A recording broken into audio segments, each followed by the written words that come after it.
चलिए, hello students. आज हम देखेंगे बैंक रिकॉन्सिलिएशन स्टेटमेंट। काफ़ी इजी टॉपिक है, आपको समझने में काफ़ी आसानी होगी इस टॉपिक को।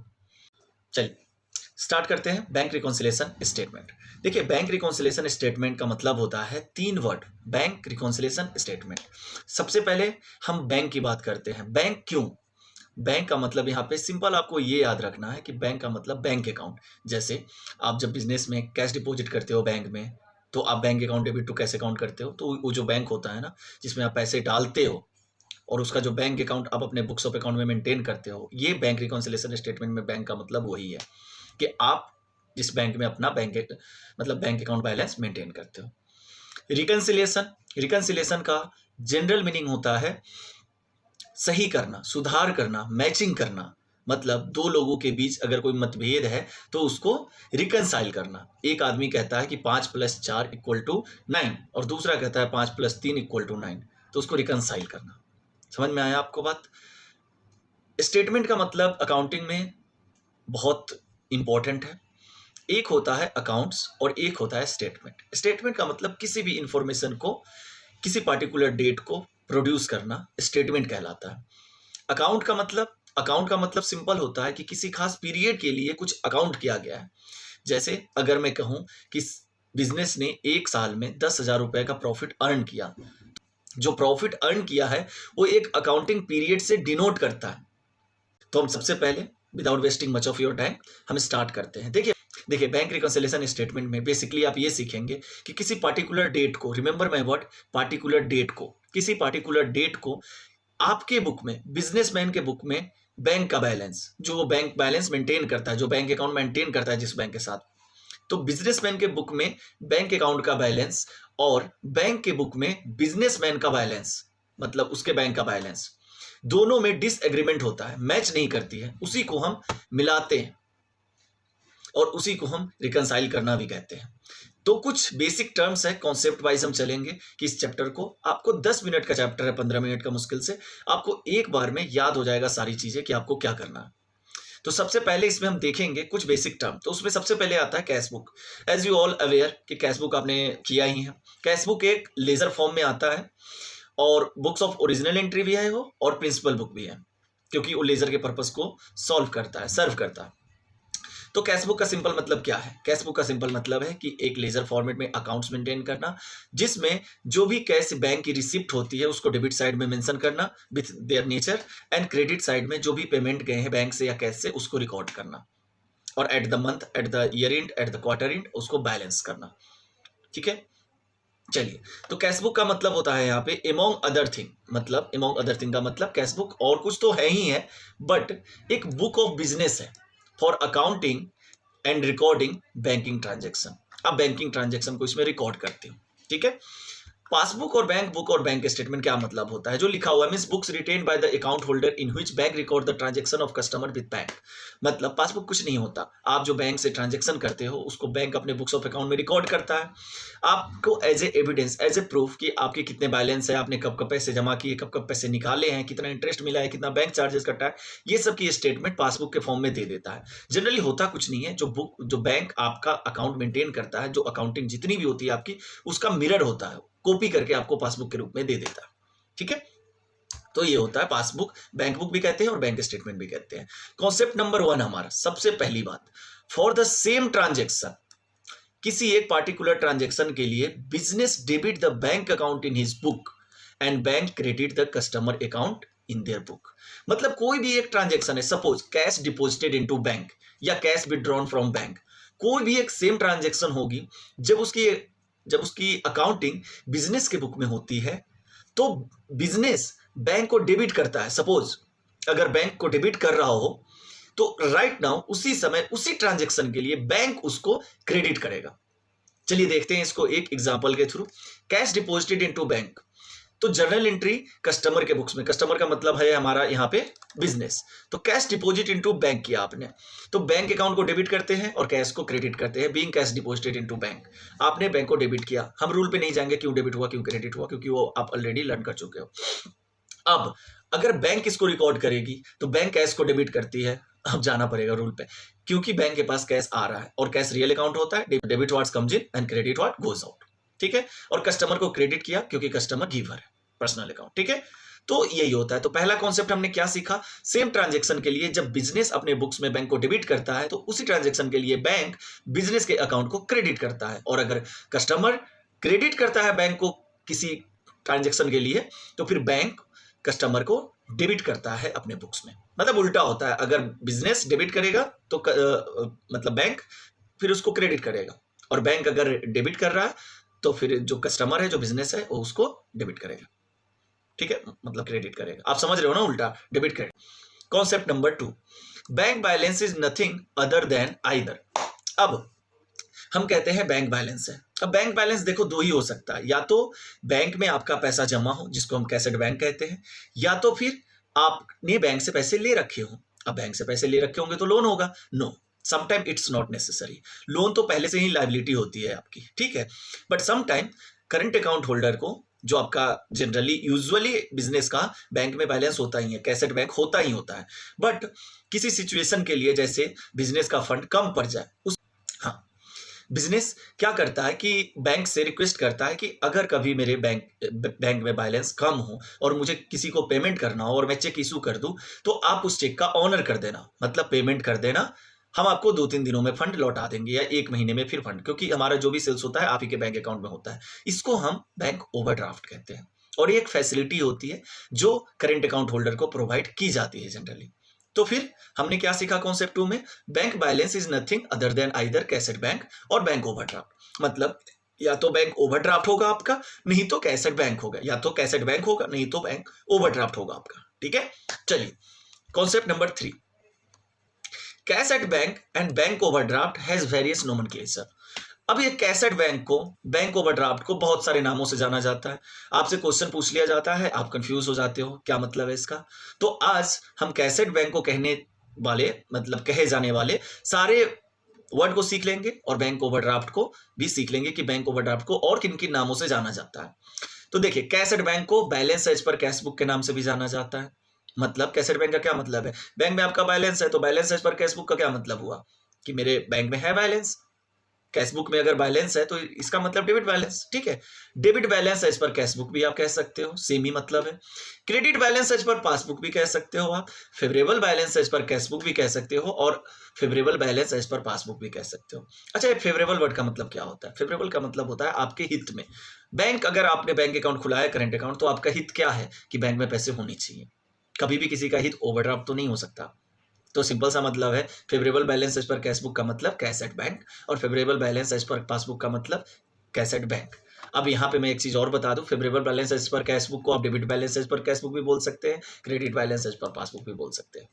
बैंक ओवरड्राफ्ट का जस्ट इसका अपोजिट हो जाएगा, ओवरड्राफ्ट एज पर पासबुक भी कहते हैं, debit balance as per passbook भी कहते हैं, credit balance as per cash book भी कहते हैं, unfavourable balance as per cash book भी कहते हैं, क्योंकि अनफेवरेबल कौन चाहता है मेरा बैंक ओवरड्राफ्ट हो, unfavourable balance as per passbook.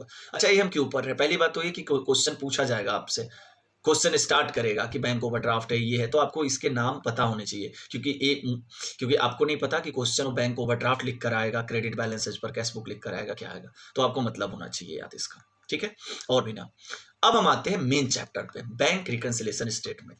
मैंने इस नोट्स में, ये नोट्स आपको डिस्क्रिप्शन लिंक में मिल जाएंगे, मैंने इस नोट्स में वर्ड बाय वर्ड समझाया है कि बैंक रिकंसिलिएशन स्टेटमेंट का मतलब क्या होता है। बैंक का सीधा मतलब है बैंक अकाउंट, आपके बुक में बैंक अकाउंट, जो कि आप कैश बुक में मेंटेन करते हैं जनरली।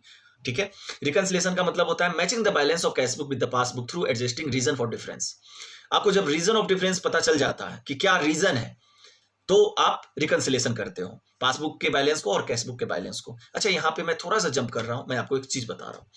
सपोज बैंक में आपका बैलेंस 100 रुपए है, कैश बुक में भी 100 रुपए दिख रहा है और पासबुक में भी 100 रुपए दिख रहा है। सपोज कल बैंक ने आपके अकाउंट में इंटरेस्ट क्रेडिट कर दिया 10 रुपए का, आपको तो पता नहीं चलेगा जब तक कि मैसेज नहीं आएगा या पासबुक अपडेट करा कर नहीं लाओगे, बट बैंक ने तो क्रेडिट कर दिया, वो पूछेगा नहीं आपसे। तो कल के डेट में अगर कोई भी जाएगा पूछेगा कि बैंक बैलेंस कितना है, तो कैश बुक वाला यानी बिजनेसमैन क्या बताएगा? 100 रुपए, बट बैंक क्या बताएगा?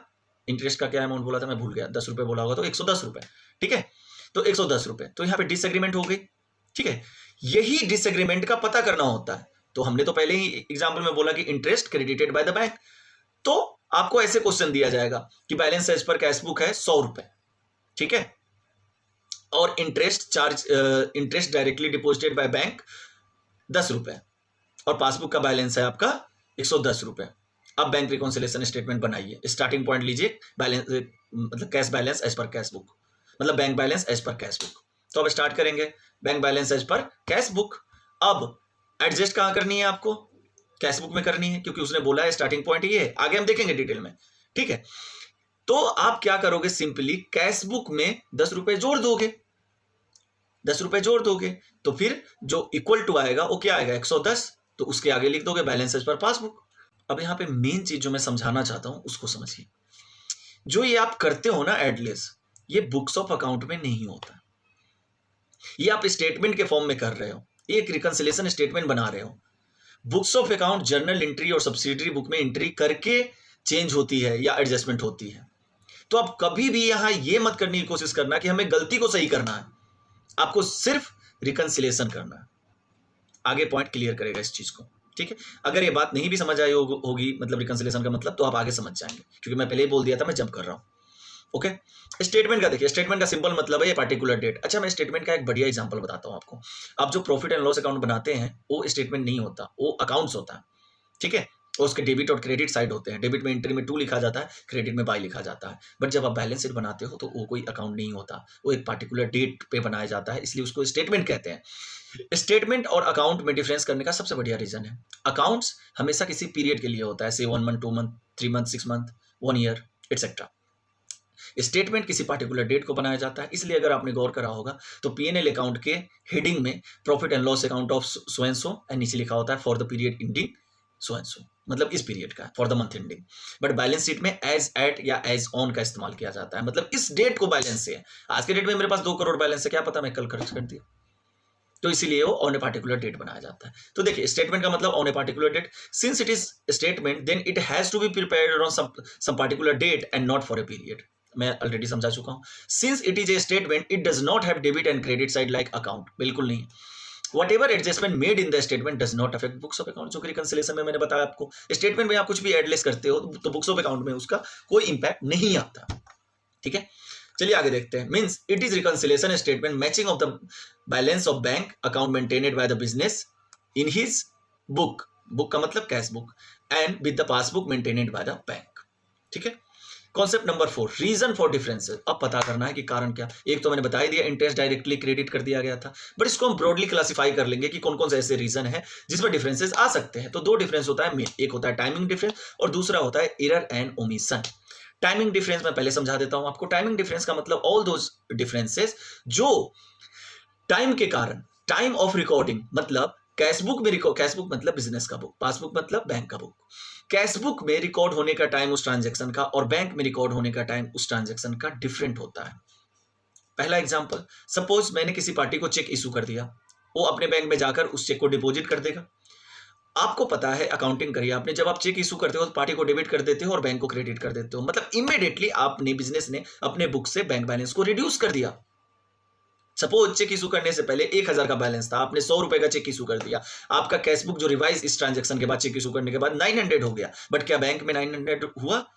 क्या बैंक में 900 हुआ? बिल्कुल नहीं हुआ, क्योंकि बैंक में तब तक 900 नहीं होगा जब तक वो बंदा चेक को डिपॉजिट नहीं करेगा और उसका बैंकर, हमारे बैंकर से वो पैसे ले नहीं लेगा, ठीक है। तो ये हुआ टाइमिंग डिफरेंस, बट ये कोई गलती नहीं है, ऐसा तो होता ही है, तो इसको हम टाइमिंग डिफरेंस कहते हैं। बहुत सारी चीजें होती है जो टाइमिंग डिफरेंस के कारण होती है, ठीक है। आगे देखेंगे। दूसरा है error and omission.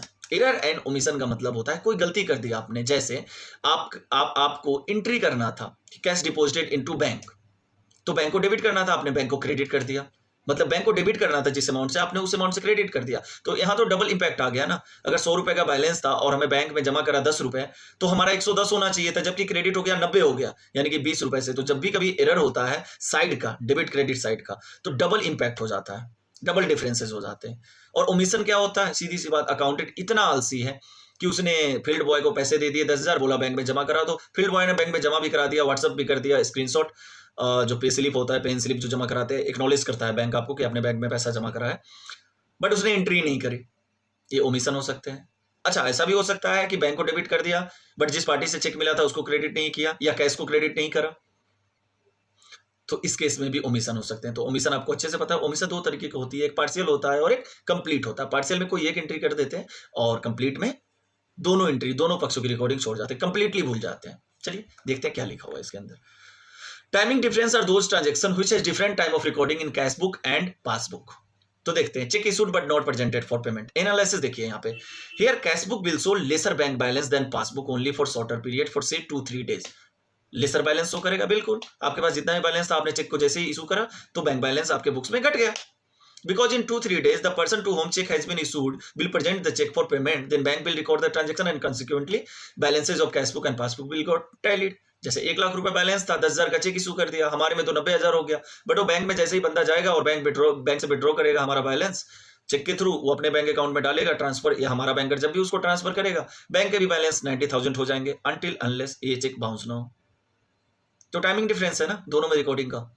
Error and omission में देखते हैं। एरर एंड ओमिशन के अंदर, due to wrong entry made by bank और business in their respective book. अच्छा, यहाँ ये भी लिखा हुआ है कि रॉन्ग एंट्री हम भी कर सकते हैं, बिजनेसमैन भी कर सकता है और बैंक भी कर सकता है। पहली बात मान लीजिए, प्रैक्टिकली बैंक बहुत कम करता है मिस्टेक, ठीक है, आप मिस्टेक ज्यादा करते हो, ठीक है। Cash deposited into bank but wrongly credited to bank account. यहाँ पे क्या होगा, cash book will show lesser balance of bank account than balance appear in passbook by twice of the amount. Definitely 1 lakh रुपए बैलेंस था ये सब ट्रांजेक्शन होने से पहले, दोनों में, कैश बुक और पासबुक में। आपने बैंक में पैसा जमा कराया 10,000 रुपए, तो आपको बैंक को डेबिट करना चाहिए था, तो आपका कैश बुक में 1,10,000 हो जाता, ठीक है। बट आपने क्या करा, बैंक को क्रेडिट कर दिया, तो आपने 1 लाख से कम करके 90,000 कर लिया अपना बैलेंस, तो ट्वाइस अमाउंट से हुआ difference definitely. Say before committing, example भी दिया हुआ है यहाँ पे, say before committing the error the balance as per cash book and passbook were as follows. Bank का बैलेंस था 100 रुपए, कैश बुक का भी मतलब bank balance as per cash book and passbook 100 रुपए थे, डेबिट और क्रेडिट। रॉन्ग क्रेडिट ऑफ बैंक, 10 रुपए क्रेडिट किए गए आपके कैश बुक में और पासबुक में 10 रुपए क्रेडिट किए गए, क्योंकि पास जो कैश डिपॉजिट किया बैंक में तो जमा हो गए ना, ठीक है। तो revised balance after committing error, 110 आ गया बैंक का और आपका आ गया 90। Error of omission are those error that result from a partial और कंप्लीट ओमिशन। मतलब वो देख लिया ना हम, फिर ओमिशन में आ गए। ओमिशन का मतलब होता है एरर और omission are those error that result from a partial और complete omission of a transaction in cash book और passbook. Cash deposit into bank but not at all recorded in the cash book. Not at all recorded का मतलब कहीं भी record नहीं करा आपने, दोनों पक्षों की रिकॉर्डिंग छोड़ दी, recorded in only cash book of cash column. और ऐसा भी हो सकता है पार्शियल केस में कि आपने सिर्फ कैश के डेबिट कॉलम में लिखा होगा, मतलब बैंक के कॉलम में, और कैश के क्रेडिट से मतलब हटा दिया, जो काउंटर एंट्री होती है ना, तो उसमें दोनों डाले जाते हैं। Here cash book will show lesser balance than the passbook, definitely. Concept number 5, analysis of format of bank reconciliation statement. अब आप तैयार है बैंक रिकॉन्सिलिएशन स्टेटमेंट बनाने के लिए। याद रखिएगा 2 डिफरेंसेस होते हैं, timing difference, error and omissions, ठीक है। अच्छा, कमीशन एरर भी हो सकता है, मैंने लिखा नहीं। कमीशन एरर का मतलब होता है आपने बैंक में 10,000 रुपए जमा करे और सपोज आपने 1 लाख 1 जीरो ज्यादा डाल दिया, तो सारे डिफरेंसेस देखेंगे, ठीक है। Starting point, bank reconciliation statement का फॉर्मेट होता है as like statement. Bank reconciliation statement लिखते हैं एज ऑन, क्योंकि पर्टिकुलर डेट को बनाया जाता है तो एज ऑन लिखना होगा। पहला कॉलम पार्टिकुलर, दूसरा कॉलम डिटेल्स, तीसरा कॉलम अमाउंट्स। देखिए सबसे पहले आता है starting point, debit balance as per cash book. एक क्वेश्चन में हमेशा दिया रहेगा और नहीं तो कोई इंडिकेशन दी हुई रहेगी। उसके बाद आप एड लेस करते हैं, मैंने कुछ फिगर डाले हैं इलस्ट्रेटिव। उसके बाद अगर balance as per cash book है तो फिर बैलेंस एज पर पासबुक आएगा। रिमेंबर माय वर्ड, मैं बोल रहा हूं balance as per cash book है तो बैलेंस एज पर पासबुक आएगा, but it is not necessary कि debit balance as per cash book है तो credit balance as per passbook आएगा। अगर सिचुएशन ऐसा आ गया कि debit balance as per cash book से स्टार्ट करा और अगर ओवरड्राफ्ट की सिचुएशन आ गई तो debit balance as per passbook भी आ सकता है। लेकिन एक चीज कंफर्म है कि अगर balance as per cash book start हो रहा है, ठीक है, तो बैलेंस एज पर पासबुक ही आएगा, डेबिट क्रेडिट डिपेंड करता, ठीक है। रीजन ऑफ डिफरेंस से आप एडलेस करते हैं और आपको नेट फिगर आ जाता है, मैच कर जाता है। ये दोनों जो बैलेंसेस होते हैं क्वेश्चन में दिए रहते हैं, ठीक है। स्टार्टिंग पॉइंट का क्या सिग्निफिकेंस है, always given in the question information that is explain in concept number 3। यानी कि कॉन्सेप्ट नंबर 3 में आपको एक्सप्लेन किया गया है कि किस तरीके से दिया जाएगा। बहुत सारे नाम थे ना, आप देख लो यहाँ पे कॉन्सेप्ट नंबर 3 कहाँ पे है आपका, ये बहुत सारे नाम दिए रहेंगे आपके पास, ठीक है। चलिए आगे बढ़ते हैं। Means starting point can be from cash book और पासबुक, डेबिट और क्रेडिट बैलेंस। मतलब debit balance as per cash book भी हो सकता है, credit balance as per cash book भी हो सकता है। सिग्निफिकेंस ऑफ स्टार्टिंग पॉइंट, अच्छा सिग्निफिकेंस क्या है स्टार्टिंग पॉइंट का, is that when reconciling the balance add और less are based on the starting point either in cash book और पासबुक। ये कॉन्सेप्ट अगर आप समझ गए तो बहुत अच्छे से समझ गया बैंक रिकॉन्सिलिएशन स्टेटमेंट को। अच्छा चलिए मैं आपको एक बात बताता हूँ। दो भाई है, एक के पास 3rd फ्लोर तक की बिल्डिंग है, दूसरे के पास 2nd फ्लोर तक की बिल्डिंग है। अब मैं बीच में जाकर बोल रहा हूँ कि तुम दोनों बराबर हो जाओ, तो इसके क्या ऑप्शन हो सकते हैं? या तो एक भाई जो 3rd फ्लोर वाला है वो अपना 2nd फ्लोर तक कर ले तोड़ के, या तो फिर दूसरा जिसका 2nd फ्लोर है वो 3 फ्लोर तक खींच ले अपने बिल्डिंग को। आपने देखा दोनों के पास ऑप्शन है। तो स्टार्टिंग पॉइंट का सिग्निफिकेंस ये होता है, अगर मैं उसको बोलूं कि जो भाई का 3rd फ्लोर है सिर्फ चेंजेस वही कर सकता है अपने स्ट्रक्चर में, सिविल स्ट्रक्चर में बिल्डिंग के, तो आप क्या कहोगे कि सर अब तो बिल्डिंग तोड़नी पड़ेगी, क्योंकि आपने उसको ऑप्शन नहीं दिया। आपने 3rd फ्लोर वाले को बोला कि चेंज तू ही कर सकता है, तो फिर चेंज क्या करेगा वो? 2nd फ्लोर तक ले आएगा, डिमोलाइज कर देगा 3rd फ्लोर को। तो स्टार्टिंग पॉइंट का मतलब यही होता है। अगर आपको balance as per cash book दे रहा है, ठीक है, balance as per cash book दे रहा है, तो जो ऐड और लेस करना है ना, आपको कैश बुक में ही करना है, एक्चुअली नहीं बुक्स ऑफ अकाउंट में नहीं, स्टेटमेंट में। आपको ऐड लेस कैश बुक में ही करना है, बैंक बुक में नहीं कर सकते। अच्छा इसको एग्जांपल से समझते हैं। मैंने बोला 100 रुपए डेबिट बैलेंस एज पर 100 रुपए कैश बुक का बैलेंस है और 100 रुपए पासबुक का बैलेंस है। 10 रुपए इंटरेस्ट बैंक ने क्रेडिट कर दिया और आपको मैंने बोला कि ये इंफॉर्मेशन बिजनेसमैन के पास नहीं है, आप बैंक रिकंसिलिएशन स्टेटमेंट बनाइए। स्टार्टिंग पॉइंट लेना है आपको balance as per cash book. अब इसको दो तरीकों से ठीक किया जा सकता है। एक, कैश बुक का 100 बैलेंस है, पासबुक का 110 हो चुका है इंटरेस्ट के बाद, तो या तो कैश बुक में मैं 10 जोड़ दूं तो 110 हो जाएगा, या तो फिर मैं पासबुक से 110 में से 10 माइनस कर दूं तो पासबुक 100 हो जाएगा, कैश बुक ऑलरेडी 100 है। तो आपने देखा यहां पे भी आपके पास दो चॉइस है। तो स्टार्टिंग पॉइंट का सिग्निफिकेंस ये है कि ये बता देगा कि दोनों में से कौन सा एडजस्टमेंट आपको करना है। तो अगर क्वेश्चन बोलता है कि debit balance as per cash book आपको लेना है स्टार्टिंग पॉइंट, तो फिर इसका मतलब है कि आपको कैश बुक में चेंज करने हैं। तो कैश बुक आपका 100 है, पासबुक आपका 110 है, तो आप कैश बुक में 10 रुपए जोड़ दोगे। अगर यही बोलता है कि बैलेंस एज पर पासबुक लेना है आपको स्टार्टिंग पॉइंट, तो आपको पासबुक से माइनस करना पड़ता है 10 रुपए कैश बुक से मैच करने के लिए। I hope you are clear with the starting point, significance of starting point, और ये बहुत इंपॉर्टेंट पॉइंट है। चलिए देखते हैं। Say on particular date the debit balance as per cash book is 100 and in the passbook 110, one can say to reconcile the balance either reduce ₹10 from passbook, definitely जो अभी हमने बात करी, add ₹10 in the cash book. Here it is become necessary to find whether in which book cash book or passbook we should make the add less adjustments. तो यही significance है उसका. Hence it is a starting point in which you have to make the adjustment of add or less. Are you getting my point? Correct. End point का मतलब क्या होता है? Answer में दिया रहता है, यही मैच करेगा। जैसे अगर कैश बुक है स्टार्टिंग पॉइंट तो पासबुक होगा end point, but debit balance credit balance will fluctuate. If the starting point is cash book then the end point must always be passbook. मैंने यहाँ डेबिट क्रेडिट यूज नहीं करा। Note, we know debit balance as per cash book is equal to credit balance as per passbook. If the starting point is debit balance as per cash book is given, then the end point shall be balance as per passbook, but not necessarily. As credit balance, it may show debit balance as per passbook too. Reason मैंने बता दिया overdraft के case में, ठीक है। Concept number 5, steps of preparing bank reconciliation statement. सबसे पहले आपको फॉर्मेट प्रिपेयर करना है। इस स्टेप्स को फॉलो कर लिया ना, जिंदगी में कभी बैंक रिकंसिलिएशन स्टेटमेंट के चैप्टर में कोई दिक्कत नहीं आएगी। और don't forget to download this notes from description link.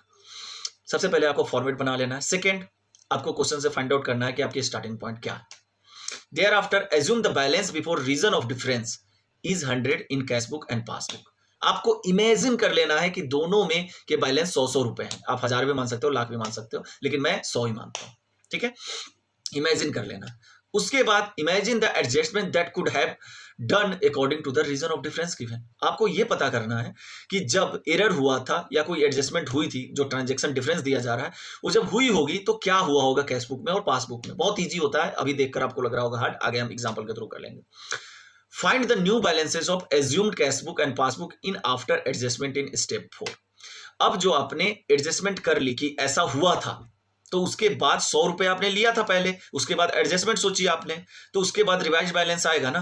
अगर बाय द वे डिफरेंस दिया हुआ है कि interest credited by bank, directly credited by bank, तो 100 आपने इमेजिन करा होगा। अब थर्ड स्टेप में फोर्थ स्टेप में आपने इमेजिन किया होगा एडजस्टमेंट क्या हुई होगी, तो पासबुक में ऐड हुआ होगा 10 रुपए, तभी तो इंटरेस्ट क्रेडिट होकर 110 हो गया होगा उसका बैलेंस।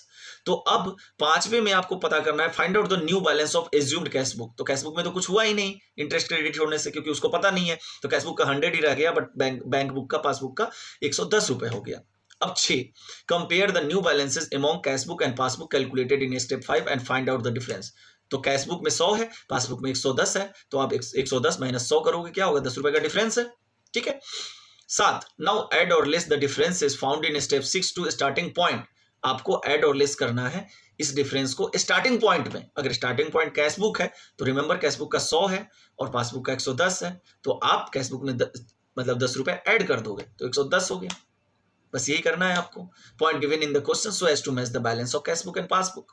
अगर पासबुक का स्टार्टिंग पॉइंट है तो 10 रुपए माइनस करना होगा। एग्जाम्पल के थ्रू समझते हैं इसको। Check issued but not presented for payment 100। ठीक है, चेक इशू करा है और नॉट प्रेजेंटेड फॉर पेमेंट 100। सबसे पहले स्टेप 1 में हमने फॉर्मेट बना लिया। स्टेप 2 में हम क्या देखेंगे, फाइंड आउट करेंगे स्टार्टिंग पॉइंट क्या है, तो debit balances per cash book है। ठीक है। स्टेप 3 में एज्यूम करेंगे कि 100 रुपए दोनों का बैलेंस हो। एज्यूम कर लिया यहाँ पे। ठीक है, 100 रुपए इसका हो गया और 100 रुपए इसका हो गया। स्टेप 4 में क्या कहा था कि जब transaction check issued but not presented for payment हुआ तो क्या हुआ होगा, कैश बुक में ही हुआ होगा जो हुआ होगा, क्योंकि बैंक बुक में तो तब होगा जब बैंक में इसको प्रेजेंट किया जाएगा। तो as soon as cheque was issued bank account was credited in the cash book only. ठीक है, consequently bank balance has been reduced in the cash book, but since check was not yet presented for payment, bank has not yet debited the customer account. Correct. तो हमने cash book से 10 रुपए minus कर लिए, तो हमारा, और passbook में हमने कुछ भी नहीं करा। स्टेप 5 में आते हैं, क्या कहा था इसने, find the new balances of assume cash book and passbook after adjustment. तो एडजस्टमेंट के बाद न्यू बैलेंस क्या है, तो 100 माइनस 10 इक्वल टू 90। पासबुक का क्या है, 100 माइनस नथिंग, तो 100, यानी कि कैश बुक का रिवाइज बैलेंस 90 है और पासबुक का 100 है। अब स्टेप 6 में आपको डिफरेंस देखने हैं, तो क्या है difference, cash book short by 10, इसको ऐसे भी कह सकते हैं पासबुक एक्सेस बाय ₹10। 7वें में क्या कह रहा है, 7वें में कह रहा है कि आपको ऐड और लेस करना है, किस में करना है, स्टार्टिंग पॉइंट में, so as to match the balances of cash book and passbook. अब देखिए 90 रुपए कैश बुक का है, 100 रुपए पासबुक का है। अब इसको मैच करना है तो या तो 90 में 10 जोड़ दीजिए, ठीक है, या तो फिर 100 में से, पासबुक में से 10 को माइनस कर दीजिए। बट आपको याद है स्टार्टिंग पॉइंट में करना है, तो स्टार्टिंग पॉइंट क्या है हमारा, कैश बुक। तो हम कैश बुक में क्या कर सकते हैं, इसको, कैश बुक का 90 है, पासबुक का 100 है, तो हम 90 में 10 को जोड़ देंगे। देखिए इसको रटना भी बहुत आसान है। आपको बहुत सारे टीचर चार्ट दे देते हैं या बुक्स में लिखी होती है, ऐसा होगा तो ऐड कर देना, ऐसा होगा तो लेस, बट कॉन्सेप्ट को समझ के सीखिए, और कोई टफ नहीं है, आसानी है। ठीक है, चलिए तो हम क्या करेंगे, एडजस्टमेंट कैश बुक में करनी है तो हम 90 में 10 को जोड़ देंगे, तो कितना हो जाएगा हमारा, 100 और 100। जस्ट यही है बैंक रिकॉन्सिलिएशन स्टेटमेंट, और कुछ नहीं है बैंक रिकॉन्सिलिएशन स्टेटमेंट। चलिए अब कुछ देखते हैं analysis. Now with the same example let us solve it by assuming the following starting point.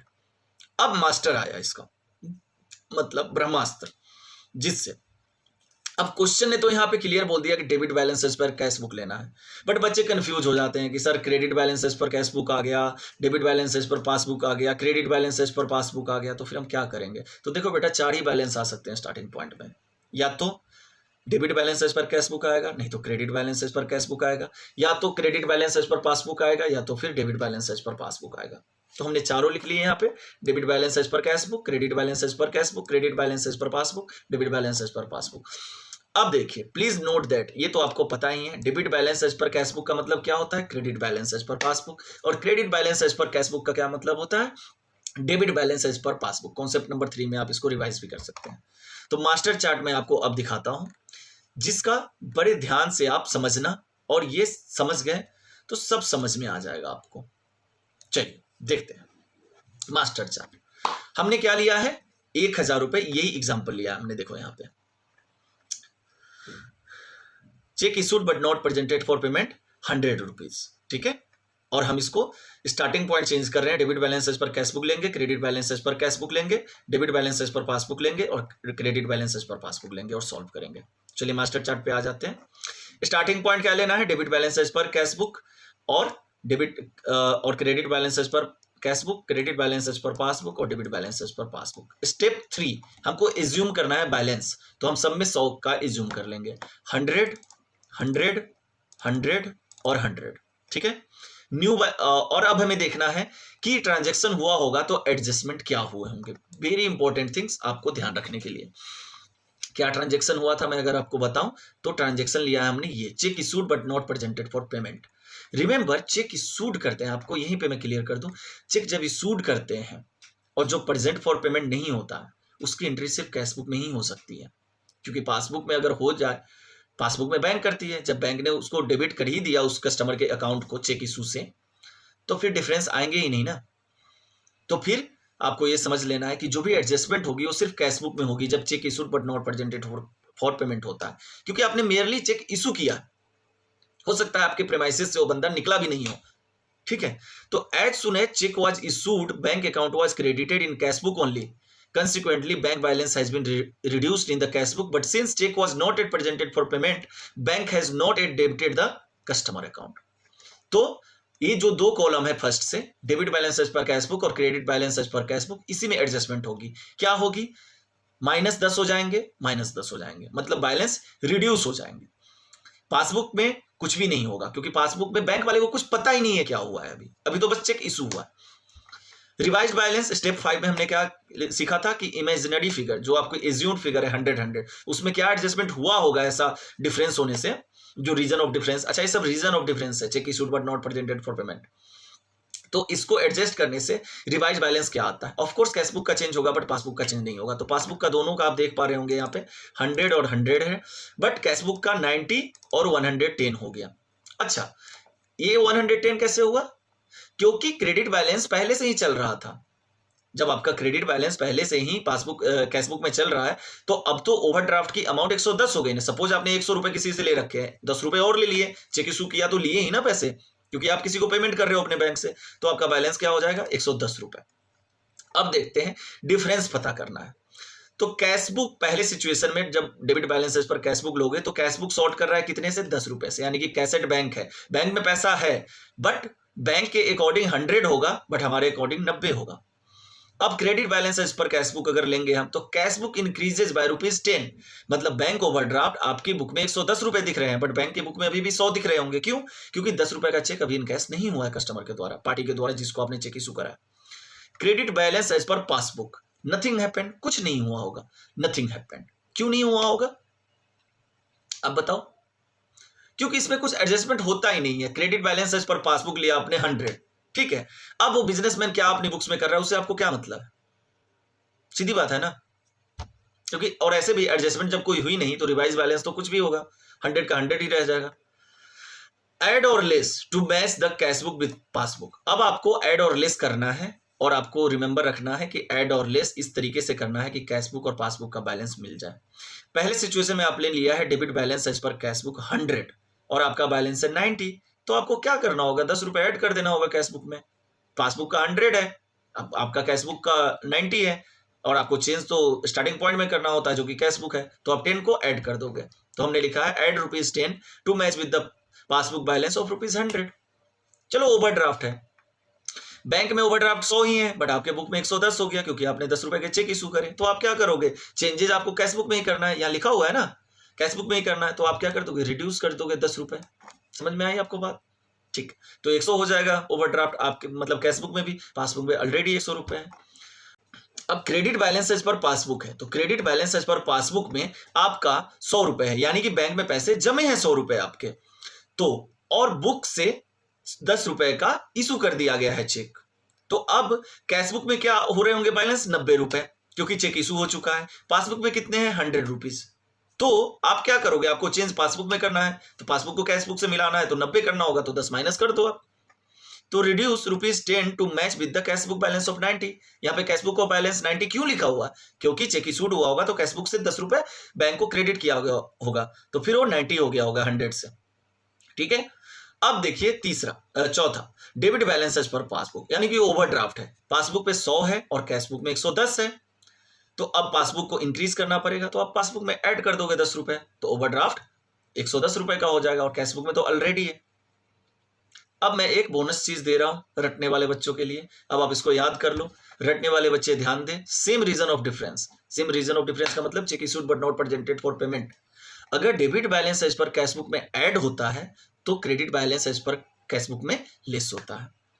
तो credit balance as per passbook में अगर लेस होता है तो फिर debit balance as per passbook में ऐड होता है।